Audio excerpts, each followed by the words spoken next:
मैं Vinod Kumar true India channel से अभी कुछ पल पहले जब चुनाव के एक दिन बाद हम एक ढाबा पे कहीं गुजर रहे थे, तो उस ढाबा का नाम है राधा कृष्ण ढाबा, जो सरमेरा टू बीटा 4 लाइन के जस्ट बगल में है। एक किसी भाई ने जो मुझे चाय के अंतर्गत जो वहाँ पर मौजूद थे उनसे हम कुछ पूछताछ किए। पूछताछ के दौरान कुछ जो बताए हैं उनमें क्या सच्चाई है और जो मीडिया के एग्जिट पोल के अनुसार क्या रियल है कि आप कितना वो जो न्यूज़ दिखाया गया है कितना उसमें सच्चाई है, आप देख सकते हैं।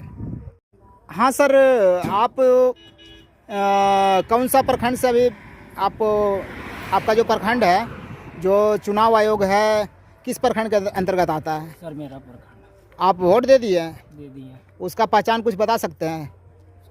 इसका पहचान तो आपने दे दिया।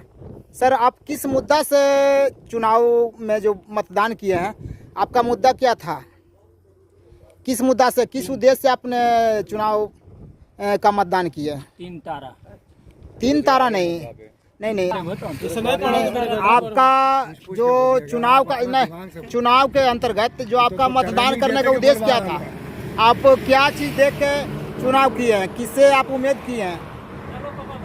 आपके क्षेत्र से कौन कौन लोकसभा का जो चुनाव लड़ रहे हैं, कौन कौन प्रत्याशी हैं? जो क्या काटी की टक्कर है, एक है कौशलेंद्र कुमार और एक है संदीप सौरभ, है ना? तो आपको तो ये नहीं पूछ सकते हैं कि आप किसको मतदान किए हैं। आप जो मतदान किए हैं वो किस उद्देश्य से किए हैं? आपका इच्छा क्या था, मांग क्या है, और किस मुद्दा पर आप चुनाव जो मतदान किए हैं ये हमको बताइए। आप जो मतदान किए हैं सर, कुछ तो आपके अंदर क्या मांग था उनको से? आपको क्या पहले नहीं मिला?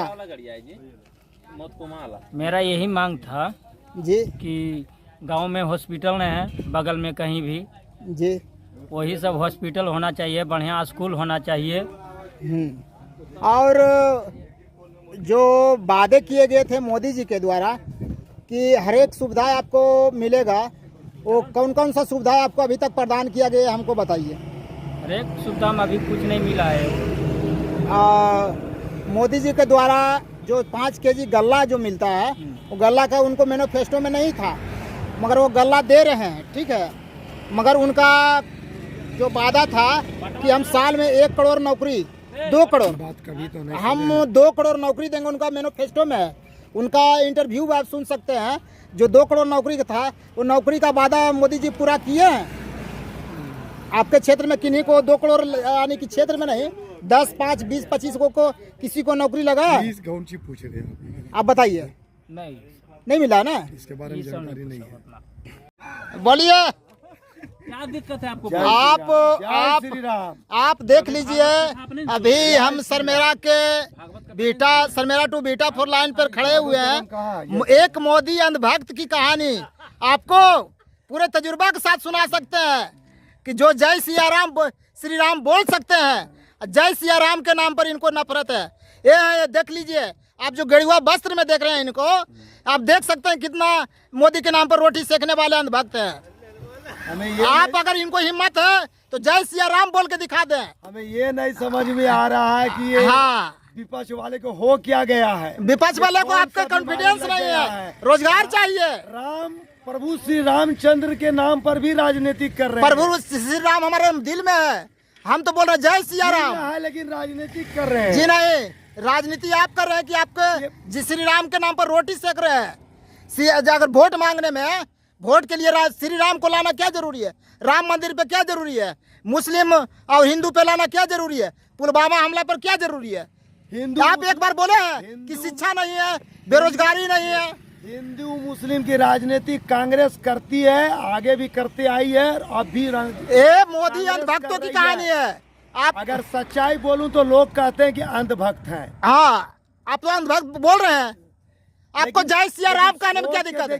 नहीं, आप जय सिया राम बोल सकते हैं। प्रभु श्री रामचंद्र आपको है ना, आपको आरएसएस, आपके पास आरएसएस वाले का दबाव है कि अगर जय सिया राम बोल दीजिएगा तो आपको पार्टी से निष्कासित कर दिया कोई जाएगा। जवाब नहीं है।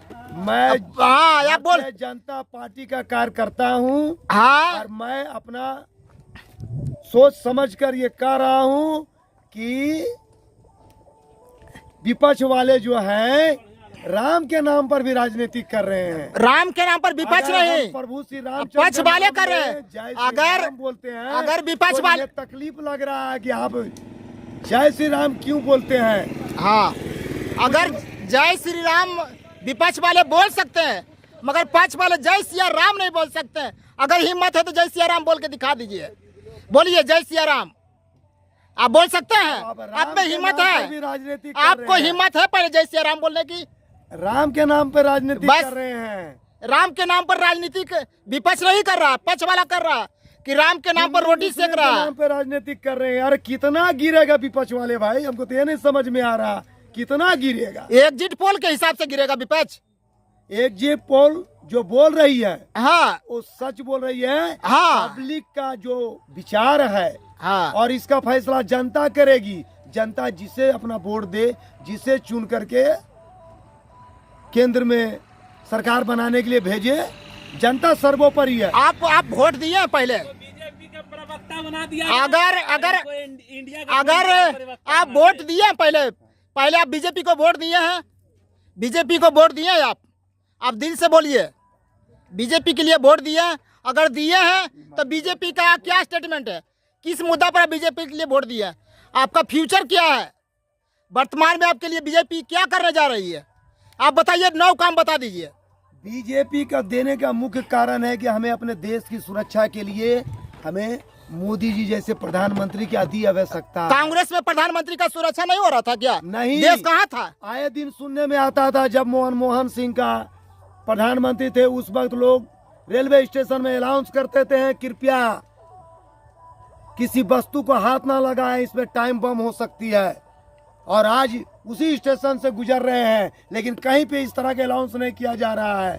उस वक्त एक डर का माहौल था कि कहीं भी आतंकवादी कब बम का हमला कर दे, कब विस्फोट कर जाए, कब कौन सा मंदिर को उड़ा दे, कब कौन सा स्टेशन को उड़ा दे। आज हम शांति से रह रहे हैं तो इसका देन मोदी जी का है। मोदी जी जैसे सख्त प्रधानमंत्री की जरूरत है हमारे हिंदुस्तान को। अगर मोदी जी का गारंटी है, ठीक है, अगर मोदी जी का गारंटी सुरक्षा में है तो अभी जो कुछ दिन पहले जो एक परमाणु यहाँ पे जो पकड़ाया है वो कहाँ का था? 300 केजी 300 केजी जो परमाणु बम गिराथी हुआ है, गिरफ्त में लिया गया, वो कैसा ये थी बॉर्डर पार करके, आप बताइए। अब बॉर्डर कैसे पार किया गया? किसका सुरक्षा जिम्मेवारी है? सुरक्षा किसकी जिम्मेवारी है? आप बॉर्डर का जो है ये बॉर्डर का, आप कभी बॉर्डर पर एलओसी पे गए हैं? बिना गए हुए एलओसी का क्या परिस्थिति होता है, किस प्रकार का एलओसी बनाया गया है? जंगल में, जंगल के रास्ते से इस तरह का आरडीएक्स आते हैं, ना कि बॉर्डर से आते हैं। और जंगल जो बॉर्डर का एलओसी जो है, एलओसी पे पहले जाकर के आप देखिए कि किस प्रकार से हमारे भारतीय सेना वहाँ पे मुस्तैद रहते हैं। इसके बावजूद भी जंगल के रास्ते से लोग एक हमारे भारत में घुसपैठी करते हैं। जो सुन रहे थे मोदी अंधभक्तों की कहानी, वो कहाँ तक इसमें सच्चाई है आप देख सकते हैं और सुन सकते हैं। अगर सच बोल अगर दिए एलओसी तो विपक्ष वाला के एक ही डायलॉग है, ये अंधभक्त है, ये मोदी भक्त है। अरे ये क्या हुआ? अगर मैं क्या अंधा हूँ? मेरे पास दिमाग नहीं है। अगर सुरक्षा किसकी जिम्मेवारी है, एलओसी का कंडीशन रखना किसकी जिम्मेवारी है? सेंट्रल का या स्टेट का है? किसका जिम्मेवारी है? एलओसी को सुरक्षित रखना किसकी जिम्मेवारी है? भारतीय सेना की। भारतीय सेना किसके अंडरग्राउंड में खट रहा? यहाँ अंडर की बात नहीं है। किसका उसका कंट्रोल चलता है? नहीं, अगर हमारे देश में किसी प्रकार का कोई घटना घटती है तो उसके जिम्मेवार डायरेक्ट हम प्रधानमंत्री को नहीं ठहरा सकते हैं। किसको नहीं ठहरा सकते? किसको ठहरा सकते हैं पहले बताइए ना। उस जगह के लोग जो जहाँ घटना घटी है, पब्लिक जाके, बिहार से आदमी जाके सुरक्षा करेगा उसको। प्रशासन उस पर जांच करेगी। अच्छा, प्रशासन किसके अंडर में काम कर रही है? अंडर से क्या मतलब? बस किसका अंडर में काम कर अंडर रही से है? क्या मतलब है इसमें? जब सुरक्षा आपका ठीक है, जब सुरक्षा आपका मजबूत है तो फिर ये कांड कैसे हो रहा है? होता है होता है किसी को? जब सुरक्षा हमारा मजबूत रहेगा होता तब है, कैसे होगा? होता है, क्योंकि क्राइम करने वाले बिना वर्दी में होते हैं, वो गुप्त तरीके से आते हैं। हाँ। अभी हमारे थाना यहाँ पे अरे मीटिंग है। गुप्त तरीका से कौन इसका सुरक्षा कौन देगा? अभी इस वक्त हम बैठे हुए हैं, अभी हर समय पेट्रोलिंग नहीं आ रही है। अगर यहाँ घटना घटेगी तो ही ना पेट्रोलिंग आएगी। एक मिनट।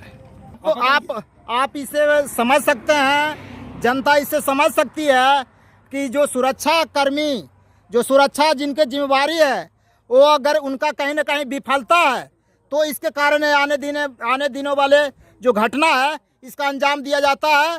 और इसके मतलब सुरक्षा का आपका जिम्मेवारी किसको है? जब सेंट्रल को है, सेंट्रल किसका जिम्मेवारी है? रक्षा मंत्रालय को है। रक्षा मंत्रालय किसके पास में? तो प्रधानमंत्री के पास में। तो वो अपना खुद का जिम्मेवारी है। आप पब्लिक वहाँ जाके बिहार से सुरक्षा कर सकता है। इसका मतलब आप देख लीजिए, कहीं न कहीं सरकार की नाकामी है, इसके पीछे विफलता है। अगर कहीं न कहीं कुछ है तो प्रधानमंत्री की जिम्मेवारी बनता है। आप जो सीना ठोक के कहते 56 इंच का सीना, वो 56 इंच का सीना कहाँ दिखाई दिया? आप इससे बता सकते हैं। मैं नालंदा से, ट्रू इंडिया नालंदा।